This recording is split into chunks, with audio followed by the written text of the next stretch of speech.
This is Roots en Route.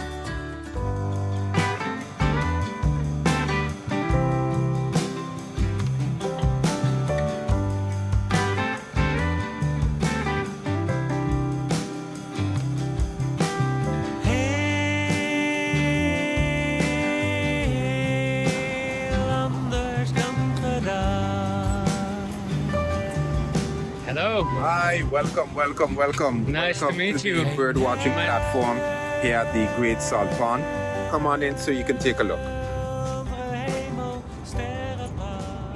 Hi, who are you? Hi, good morning. My name is Eusebio Richardson. I was born and raised right here on St. Maarten.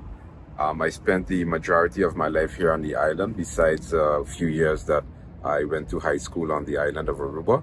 I spent some time in the Netherlands and Canada as well, but I'm back home. And over the past 2.5 years, I have been directly involved in working for Nature Foundation here on St. Maarten. And being involved with Nature Foundation, it has helped me to expand my awareness and appreciation for all things nature and how we as a community could come together and preserve and protect and be more of conservators of our local island in all aspects of nature. Today we are currently here at the Great Salt Pond. We are standing on the bird watching platform. In the United States, birding generates over $12 billion, and about 90% of the tourists that visit St. Maarten come from the United States. So we wanted to have locations that they can come and enjoy watching a lot of the local birds and migratory birds that visit St. Maarten. So these are some of the birds that visit this area on the Salt Pond, and of course other areas on the island. St. Maarten, since we have been recording birds on the island, we have successfully identified 185 different species of birds. Of that 185 species, 36 of them are what we call residential birds, meaning that you can find them here on the island all year round. The 147 are birds that visit the island, but anytime you have the opportunity to come over to the bird watching platform here at the Great Salt Pond, these are some of the birds you will be able to encounter. My role at Nature Foundation as terrestrial ranger, I manage the invasive species here on the island.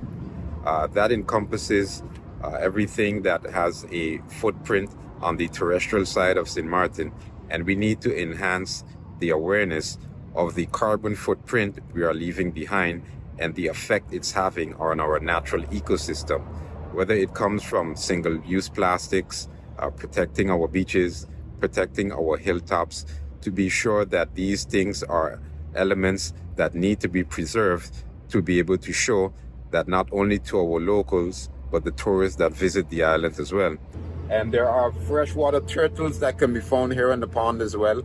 So there's a very diverse ecosystem that can be found here on the pond that helps lend to us being able to bring awareness to how important it is to protect a biodiversity of our Great Salt Pond, because so many animals depend on it for their food and shelter throughout the entire year. The combination of the economic standpoint and a cultural heritage and nature aspect sometimes gets overlooked here on the island. We often rely on our local governments to be the ones to implement the necessary policies and procedures to help us safeguard our natural heritage and cultural aspect of the island.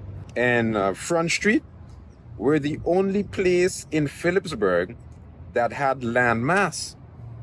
Currently where we drive on the pond fill, hence the name pond fill, it was filled in to be able to create more land area, so the Great Salt Pond was much larger than what it currently is, because there were channels created to allow fresh seawater to filter into the pond, and then the purpose of the salt pans were to section it off so it doesn't overflow, to allow the constant process of salt being harvested. It was a beautiful sense of engineering that came about to be sure that you have enough salt throughout the entire year, especially during the dry periods and wet periods, to be able to export the salt to the other islands and countries.